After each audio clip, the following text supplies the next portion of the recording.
Hey, what's up everyone, Bubbleking here and welcome back to some more Paladins. Today we're going to be looking at the newest champion on the PTR, Seris. She's a new support character that's going to be coming to the game next patch. She's pretty cool. We'll start by just using this for the time being, and we'll take a quick look at her abilities. So, her left mouse button here, her primary fire, shoots out these little orbs. And the cool thing about these orbs, they are projectiles, so they do move a bit slowly. But the cool thing about these orbs are that even if you hit a target, the orb will keep traveling forward. So you can see if I shoot one out here, it hits all three targets, goes through the sky, goes through the Ying, and then hits the Fernando. And what this means is if everyone's clumped up, you can get a lot of damage down. So really cool. She has a lot of shots in her clip, which is really nice. 12 shots is a lot. Each orb doesn't deal too much damage, but obviously since you're shooting so many out and they can go through targets, it can end up building up a lot of damage. So another mechanic of her primary fire here are these stacks. So you can see we build up these stacks. They only build up to 4 times. And this sort of synergizes with one of her other abilities, which is the Rend soul here on Q. So when we activate Q, and they have a couple of stacks on them, we'll deal 100 damage to them for each stack they have. So you can see they had 4 stacks each, so they all took 400 damage. And Rend Souls also heals you for 15% of your max life for each charge as well. So if we put 4 stacks on someone, we'll heal for 60% life. Really strong. We'll come over here and I'll show you where this Cassie shooting us. We'll shoot over here, and we can, oh shit, press Q, and there we go. We're pretty much on full life. So really strong skill there. What else is there? So we haven't looked at her heal yet, Restore Soul, so we'll go over and look at that. Whoop, Fernando's dead. Okay, so this is a really cool heal as well. So it's a channeled heal, so we have to press right click here and hold it. But the really cool thing is that once we lock onto the target with the channel, we can go anywhere we want. You can see we went behind the wall here and we're healing him through the wall. You can even just like walk away. There's like infinite range as soon as you lock on. Obviously you have to be a bit close to get the range down initially, but once you do, you can just walk wherever you want and it'll continue to heal the person. So that's really cool. You can heal your friend liner before he dashes in or something like that, and keep healing him throughout the fight. Really nice. And the final ability here is Shadow Travel, which is her F. Now this is a really cool ability, sort of like Sky Stealth, but you are immune to damage while you're in it. So a bit similar to, it's like a mix between Hidden and Ghost Walk with Grok and Sky. You have the invulnerability from Ghost Walk, but you also have the stealth from Sky's Hidden. And the really important thing about this is that you can actually use it to contest the point and stuff while you're in this form. So if you need to hold the point for those couple of seconds while your team tries to get back, or while your tank's going off to heal or pick someone off or something like that, it can be really useful.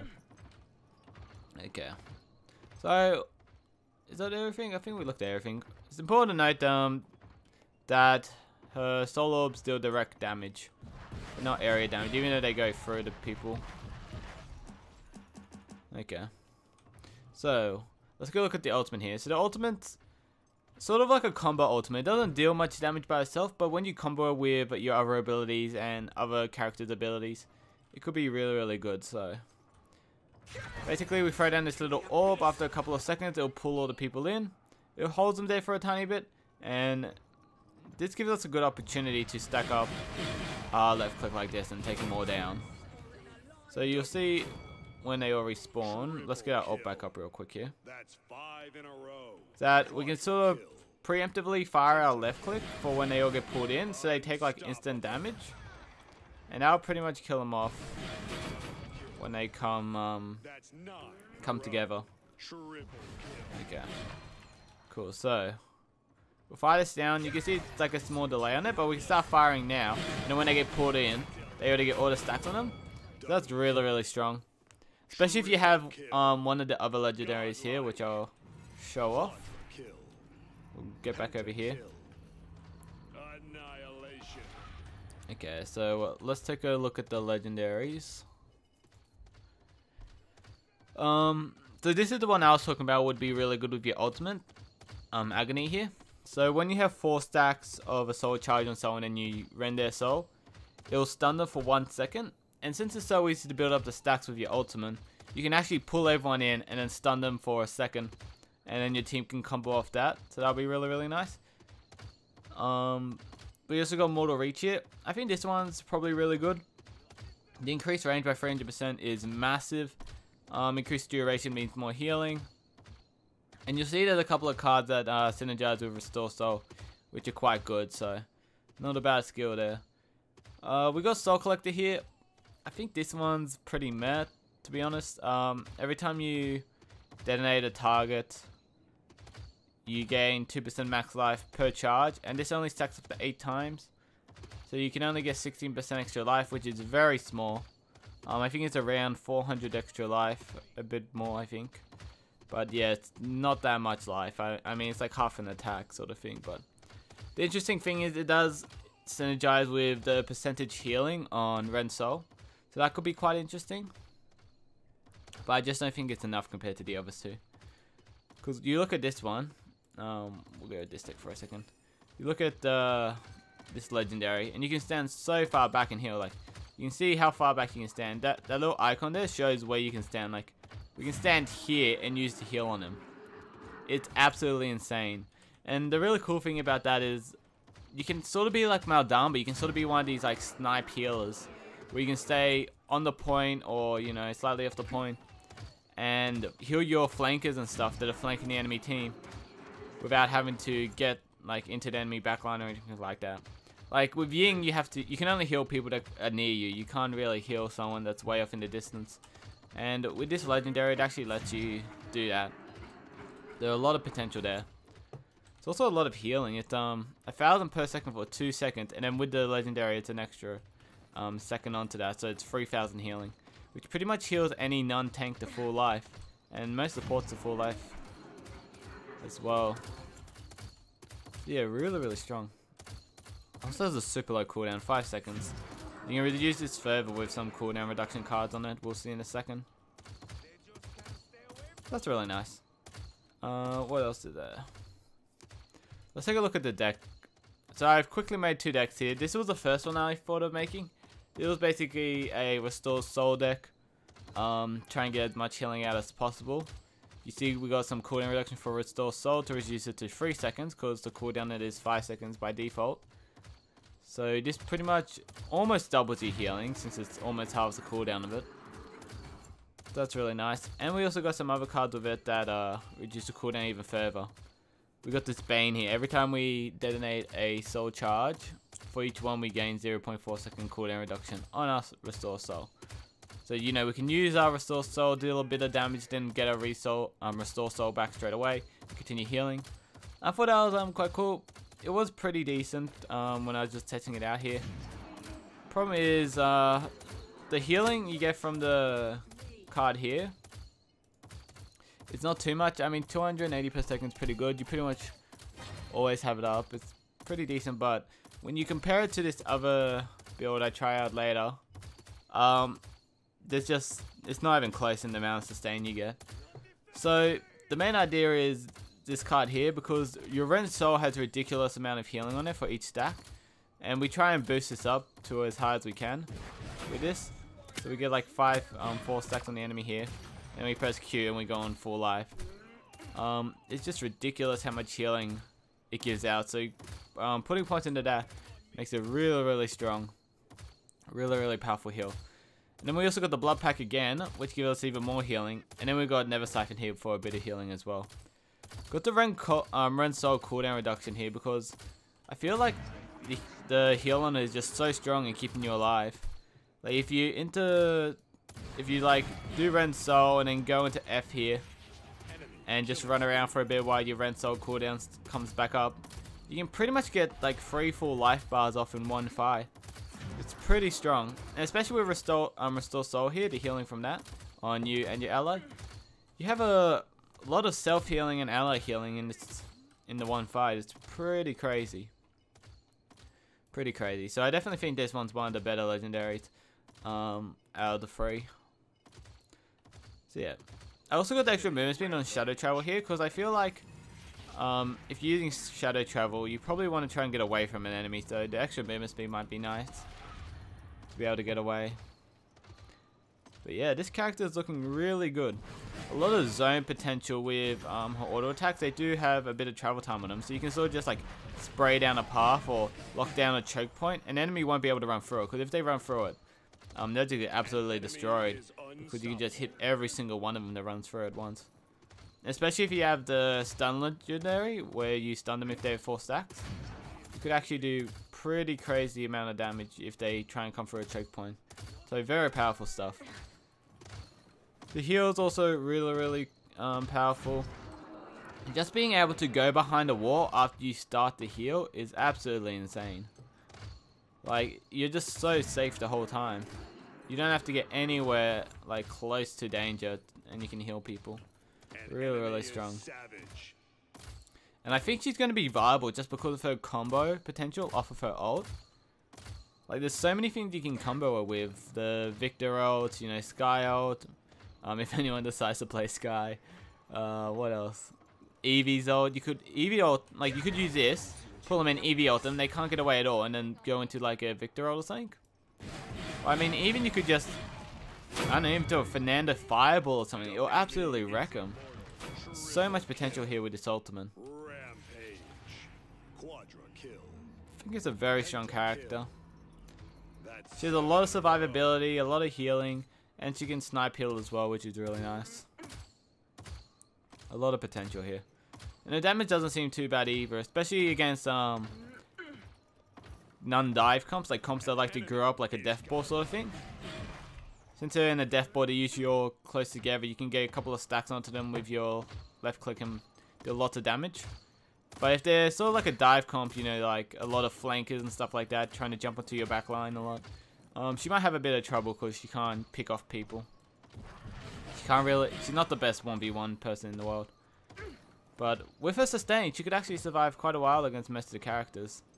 It's just whether if they have the sustain of their own. Like, if you're against a Buck will be able to sustain himself against you and deal more damage, so he'll probably be able to take you out.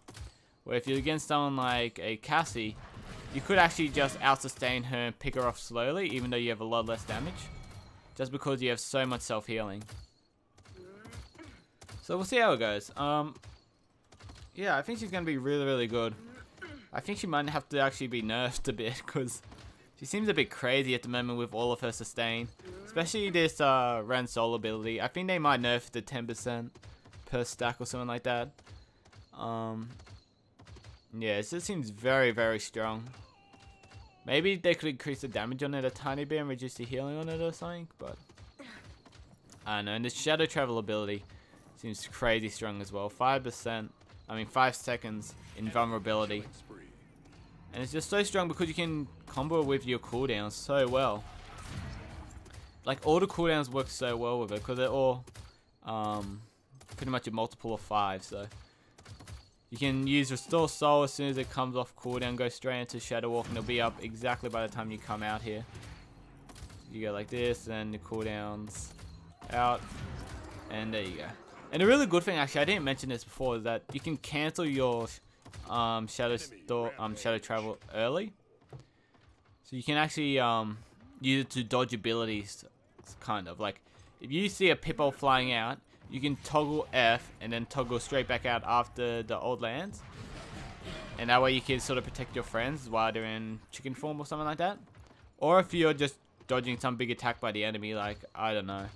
Who has a big attack? I don't know, a Catty Q or something, a Fireball maybe. If you need a dodge, you can do a quick dodge, like you go like this and then pop back out and hit them. There is a bit of a cast time though with it, but it's still pretty good. Pretty good to dodge some of those big ultimate abilities. So yeah, we'll get into a game. I'll put a video out for that soon. See how that goes. I'm gonna try this build here. I think the build here is definitely the way to go at the moment. I don't know. I haven't tried it in a real game yet, but seems like this would work out really well just because all the self-sustain. Because as long as you're alive, you can actually just keep putting out healing for your team because the cooldown on your right click is so low. So you really just have to keep yourself safe. and that'll keep your team healthy. Okay, so let's take a quick look at the card. So you can see here, she has a lot of cards that sort of synergize with her other abilities here. So for example, Bane here, every soul charge you detonate reduces the cooldown Restore Soul, which is the other ability down here. And this one, every time you're channeling Restore Soul, the cooldown of Shadow Travel is reduced by 0.3 seconds. And you know, this one doesn't have any synergy with the other ones, but it's kind of cool that they have those like sort of use this to reduce the cooldown of this, to reduce the cooldown of that sort of thing. So you can sort of combo your abilities together a bit to reduce the cooldown of them. Really, really cool. You can see she has a lot of self-healing abilities. Blood Pack here, Essence Rip, which we were looking at before. Never Siphon over here. That's really interesting. A lot of self-sustain for her, and she already has a lot by herself, so adding even more into it's going to be really, really strong. She has this Revenant here, which gives extra maximum life. This is actually quite interesting because it does synergize a tiny bit with the max life legendary here. You increase the max life by 200 and you can increase it further with the extra 16%. It's not too much of an increase, but it's something to keep into account. You probably won't go for it, to be honest, because it's not enough. But I don't know, there could be a build where you just need that extra bit of life. Because the extra maximum health does synergize with the Rend soul ability because it is a percentage heal. So that could be quite helpful. It's sort of like getting an extra life and a bit of this extra Rend soul healing. So that could be a bit interesting. Yeah, we'll see how that ends up going. We've got some like generic ones like reload speed and extra ammo count. This actually ammo count's actually not too bad. You can get up to 8, which means you can shoot 20 times before you have to reload. That means you can sort of just spray and put a lot of pressure on the point. That could be really powerful. But we'll see. I mean, her reload times aren't too long. And with the ability to just sit really far back and dish out damage, you probably aren't under too much pressure to not be able to reload.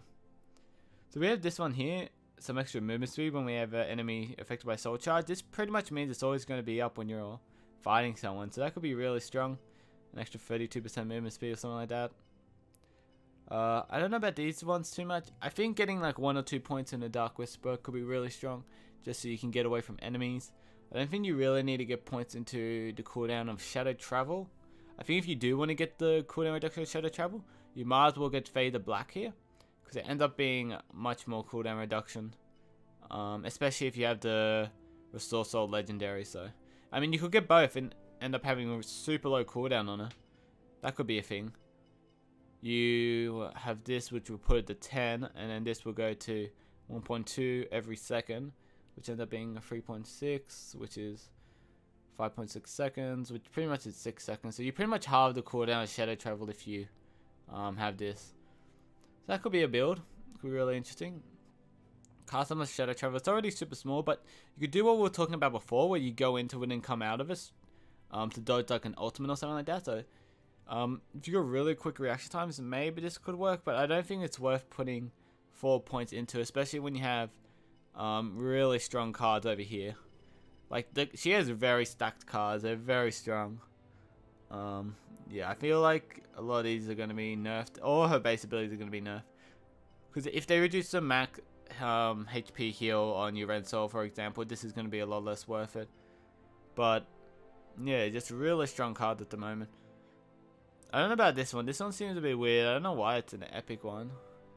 Every second channeling Restore Soul generates 2 ammo. You can put up to 8, so it pretty much means that you always have ammo. But it doesn't seem like something you're too worried about. I mean, if you're worried about ammo, you could go with the Ebon. Oh, I guess you could go with both of these, and you have like unlimited ammo. You just like shoot them all down and then restore back up in a second. So that could be a build actually. That could be quite interesting. You could put it with the 4 stack stun, and you could actually end up stunning a lot of people just by shooting out tons of orbs. That could be really interesting. But yeah, I think the build here is pretty good. I'll test it out in a video later on, and we'll see how we go with that. So yeah, I hope you guys enjoyed the video. I'm really interested to hear what you guys think about the character. She looks quite cool. I think the art style of her quite cool. And yeah, very interesting. Probably going to be very strong. I imagine she's going to get a bit of nerfs when she comes out, but I don't know. I haven't really tried her in a game yet, so I guess we'll find out. So anyway, guys, I hope you enjoyed the video. and I'll see you guys next time.